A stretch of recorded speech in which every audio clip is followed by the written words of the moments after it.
videos that I was standing out in the sun, addressing thousands of kids that were there. And then the Rebbe asked that this should be a tradition that's done everywhere. So in Israel, many hundreds of tahaluchot, parades of Lag BaOmer take place when Jewish children get together and celebrate unity and celebrate the pride of being Jewish, and in this way mark the great day of Rabbi Shimon Bar Yochai. Lag BaOmer is marked by everybody. The tradition of having parades and great gatherings of Jewish unity is something which was initiated by the Rebbe, and I believe that Chabad are the leaders in that particular endeavor. And most of the Jewish people in Israel will gather together and attend one of those events, make sure to have prizes, make sure, of course, that it's a fun day for the kids as well. But it's essentially about Jewish unity and pride in our Judaism. So, this is basically the excitement about the day of Lag BaOmer, why it's celebrated, what it symbolizes. Again, Rabbi Akiva's students stopped dying on that day. It's of course a celebration. Rabbi Shimon Bar Yochai died in the most fiery way, the way of the most deepest connection with Hashem. He became at one, literally the greatest thing that somebody can achieve, and that was the moment of his passing, the greatest zenith and pinnacle of his spiritual heights here in this world. And he himself instructed that this be marked the way of celebration. We know that since then, different customs have developed. Most well known among them being a bonfire, also the custom of going to the gravesite of Rabbi Shimon Bar Yochai. And you can Google Lag BaOmer in Meron, Meron being the city in which Rabbi Shimon Bar Yochai is buried. If you Google it, you'll find amazing footage of bonfires being lit, of Jews of all walks of life dancing together, praying together, celebrating together, so much so that it becomes a great, you could say, headache or responsibility or task for the police to be able to figure out a way how to get everybody safely there and safely back, to have enough buses to make sure that the crowd control is in order. And of course, when as this year, when it's right after Shabbos, to make sure that, God forbid, Shabbos is not violated because of Lag BaOmer. So the bonfires have to start much after Shabbos goes out, so that nobody starts to travel to Miron, God forbid, on the Shabbos itself, so that the police also don't have to be mobilized on the Shabbos itself, and so on and so forth. Now, we're going to study something about Rabbi Shimon and his son Rabbi Elazar. Let's see something beautiful from the Zohar, and it'll give us inspiration and allow us to understand the greatness of what Rabbi Shimon and his son gave to us in our world. So, on text 15a, page 75, this is from the Zohar. Rabbi Chia said, I heard a Torah thought from Rabbi Elazar. The verse states that Hashem says, I will not despise them, nor will I reject them to annihilate them. Why? Because my beloved one is among them, for whom they are all my beloved. In other words, Hashem says, I love the Jewish people, that's why, even though they are in exile, I will not reject them or despise them or annihilate them. Says the Zohar, Rabbi Elazar, the son of Rabbi Shimon Yochai, taught as follows. The word lechalotam means to annihilate them. Also, if it's written without a vav, which is written, it's written without a vav, can be read lekalatam. You know what the word kala means? A bride. The word kala can also mean to finish off. When it's written lechalotam, it would mean to finish them off, but that's the way it's read. But when it's written here without the vav, it can also be read lekalatam. So Hashem is saying, why do I not reject them? Because she is my soul's beloved. My beloved is among them. Hashem is saying the Jewish people are like my bride. Now Rabbi Shimon, the son of Rabbi Shimon, Rabbi Elazar gives something more descriptive. He says, like a man who loves a woman, and the woman is in a tanner's market. Now, if you've ever been, I've never been, but we know that tanning hides is done in a process which creates the most foul odor possible. There's even a law, you're not allowed to make a tannery close to a city because the air, the odor it would bring. So if a man who loves a woman who lives in a tanner's market with a foul odor, if she did not live there, he would not set foot there. But because she is there and he loves him, The tanner's market seems like a perfume market to him, where all the finest fragrances in the world are found. Similarly here, even when, what is the prophet saying that God says? Even when they are in the land of their enemies, which is like a foul-smelling market, spiritually decrepit, I will not despise them, nor will I reject them. Why? So we read the word here, lechalatam, because they are like my bride. And once my bride is there, the Jewish people is there, it seems like the finest scents in the world, finest fragrance in the world, because of that bride who is among them. In other words, this is a tremendous statement about the love God has for His people. And even when He has to be in a smelly place, it's as if it's the sweetest smell to Him, because that's where His beloved is. Says the Zohar, wow, such a statement is a statement which truly brings honor. It's a son who honors his father. Who's the son? Rabbi Elazar. Who's the father? Rabbi Shimon Bar Yochai. He says, now that Rabbi Elazar has told us such an amazing statement, Rabbi Shimon's praise has been increased in both worlds, in this world and in the next world, even more than during his lifetime, for he has merited holy sons and descendants.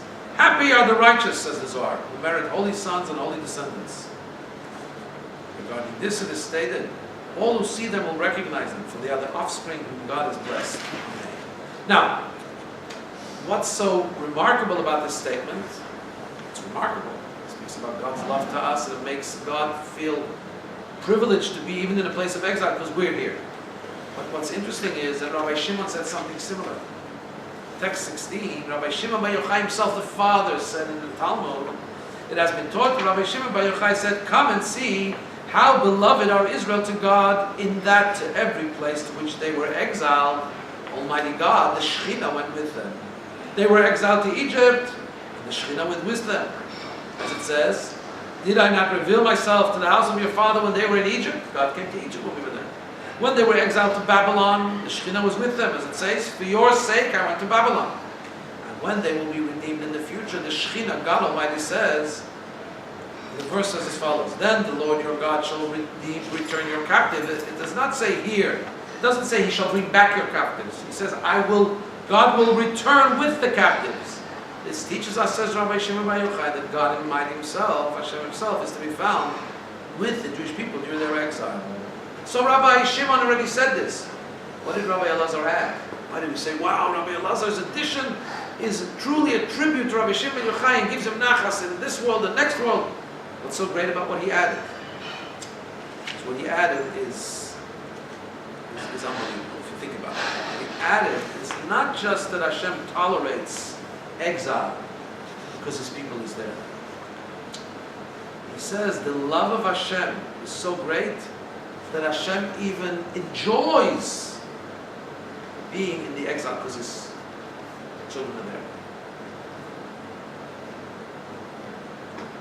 In other words, there's two levels. There could be a level of love where you tolerate.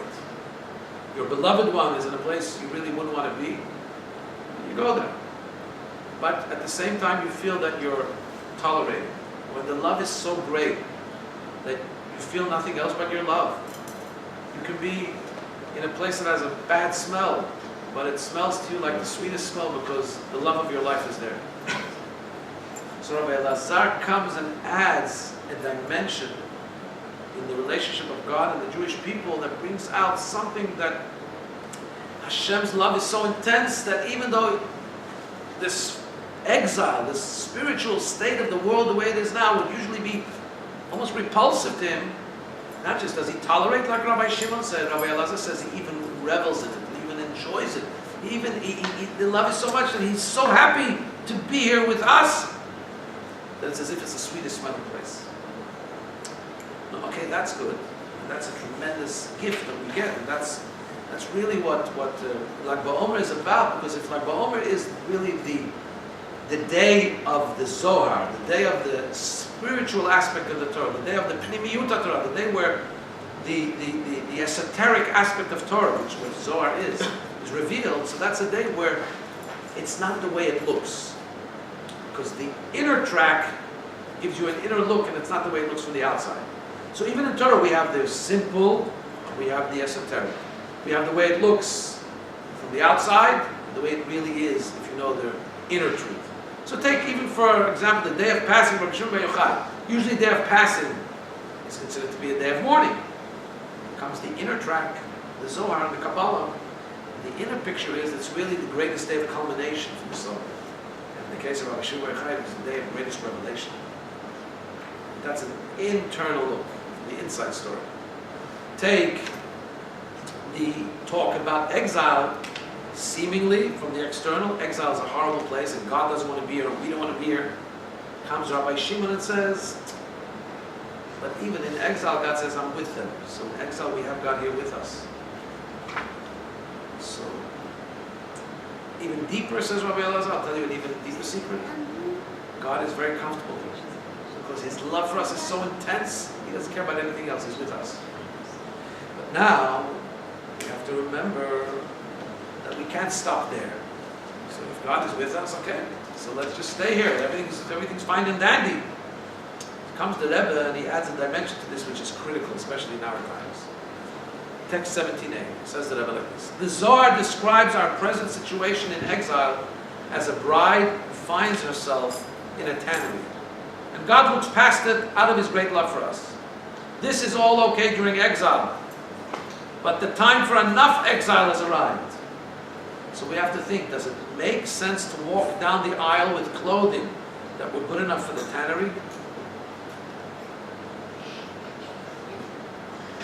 In other words, yes, granted, Hashem put us here and Hashem loved us and therefore we're here with Him.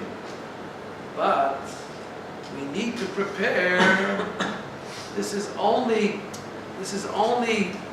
a result of the circumstance. Because we need to be in exile, Hashem loves us and He's here with us, and for Him it's like a fragrance.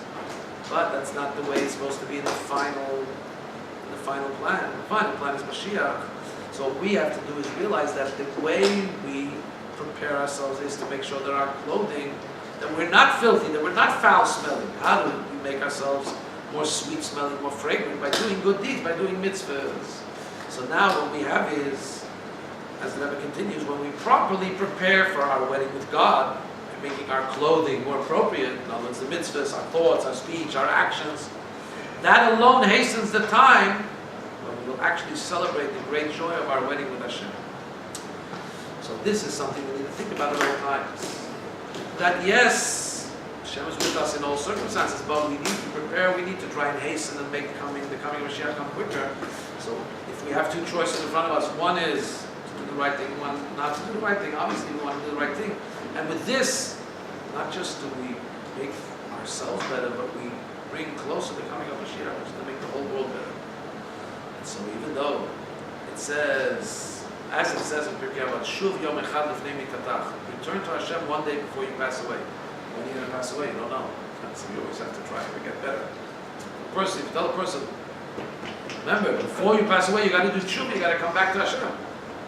Nobody knows when you're going to pass away. So we have to always be in a state of tshuva. The same token, we can look at it in another way, and this is the way we should look at it, particularly in our generation, where the Rebbe told us Mashiach's about to come. How do you want to look when Mashiach comes? Or let's start first like this. If one more mitzvah will bring Mashiach, you want to delay him? Maybe it's this mitzvah that you're dilly-dallying about now. Maybe that's the one that's going to bring Mashiach, so do it. The other thing is, when Mashiach comes, you don't want to be caught in a state of impurity. You want to be prepared. So do one more mitzvah now. Prepare yourself, overcome that which you need to overcome in order to be prepared for the coming of Mashiach. When's that going to be? Oh, no, Mashiach comes just like that. So we always have to be in a state of preparedness for Mashiach to come. So this is the day of Lag BaOmer, to sum it up. The day that the students of Rabbi Akiva stopped dying, that's the day of celebration. The day that Rabbi Shimon Bar Yochai passed away, which is the zenith of his life and the gift of revelation to the world. And so that's the day that he himself instructed we need to celebrate. That's why we celebrate it till this day, and perhaps that's why with the years it becomes even greater, the celebration, because we're coming closer to Mashiach. And the inside track, the inside story will be revealed. May this be speedily in our days, and a happy Lag BaOmer. All right.